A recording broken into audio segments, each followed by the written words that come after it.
Bom, agora vamos pegar a questão federal do modelo majoritário. Os países majoritários costumam ser unitários, ou seja, você não é uma federação. Você não tem governo estadual, federal, municipal, nada disso. Você tem um governo só que é nacional. Isso tende a facilitar a ação do Estado. Por quê? Porque você não precisa, para fazer aquilo que no Brasil é muito comum, que você tem que ter um acordo federativo. Então, o governador precisa estar alinhado com o presidente, que precisa estar alinhado com o prefeito, para fazer o posto de saúde funcionar. Porque o posto de saúde você tem atribuições dele que são federais, em geral o financiamento no Brasil é federal. Você tem também questão estadual, os grandes hospitais em geral são estaduais no Brasil, e questões municipais, porque os postos de saúde são em geral de gestão municipal. Então, para o sistema de saúde funcionar, precisa ter os 3 níveis de acordo. No sistema unitário não precisa disso. No sistema unitário, só o governo federal que cuida de tudo. Então, ele que determina a política pública do começo ao fim. Então, e você não tem como eleger um governo estadual que seja diferente do governo federal. Só tem um governo. Bom, volta. Então, o poder legislativo só tem uma Câmara. No Brasil, no Congresso Nacional, tem 2 câmaras. É o chamado bicameralismo. Você tem a Câmara Baixa, que é a Câmara dos Deputados, que representa a população dos estados, e o Senado, que é a Câmara Alta, que representa os estados. Né? Tanto que no Senado, todos os estados têm o mesmo número de cadeiras. Todos os estados têm 3 cadeiras, têm 3 senadores. Não interessa se você tem 600 mil habitantes, que é o caso do Acre, ou se você tem 40 milhões de habitantes, que é o caso de São Paulo. Todo mundo tem 3 cadeiras. Na Câmara Baixa, que é a Câmara dos Deputados, a representação é mais ou menos proporcional ao número de pessoas de cada estado. Embora no Brasil a gente saiba que não é perfeitamente proporcional. Né? Que se fosse perfeitamente proporcional, os pequenos estados teriam menos deputados e São Paulo teria mais. Mas a proporção é maior. Né? Em São Paulo tem 70 deputados e o Acre tem 8.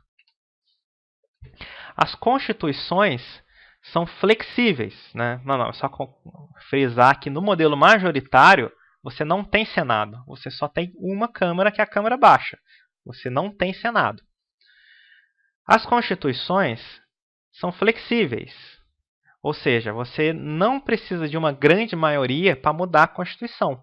A Inglaterra é um bom exemplo. Na Inglaterra não existe a Constituição. É a chamada Constituição não escrita.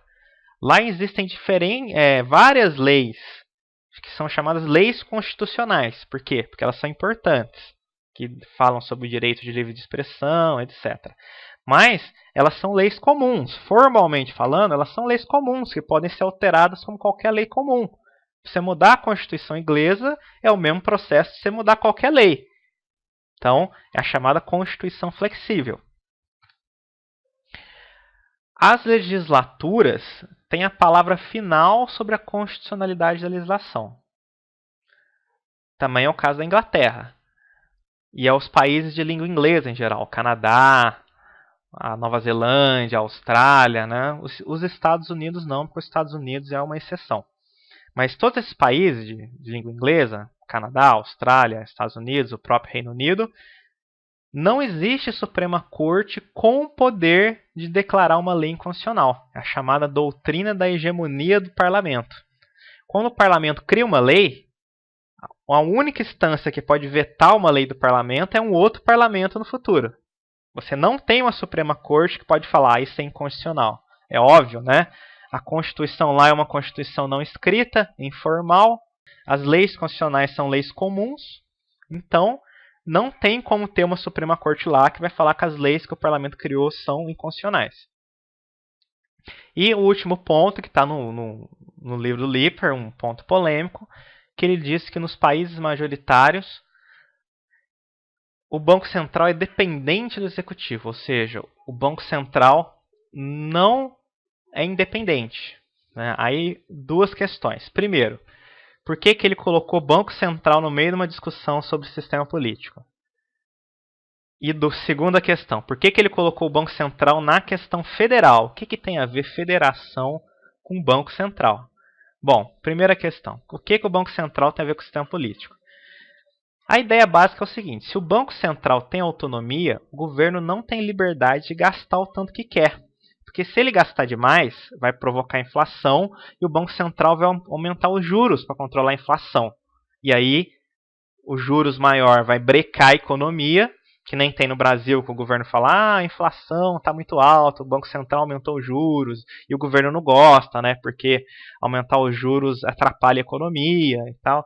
Mas é a função do Banco Central controlar a inflação. Se o Banco Central é independente, ou seja, se o presidente do Banco Central não deve satisfação ao presidente, o presidente então tem que pensar duas vezes antes de gastar mais do que tem. Porque ele sabe que se ele gastar muito, o Banco Central vai punir ele com aumento de juros. E o que tem a ver com a federação, o Banco Central? A questão é que não é só o presidente que vai ser punido com aumento de juros se ele gastar mais do que ganha. Os governos estaduais também, os governos municipais também. Então todo mundo tem que ficar na linha.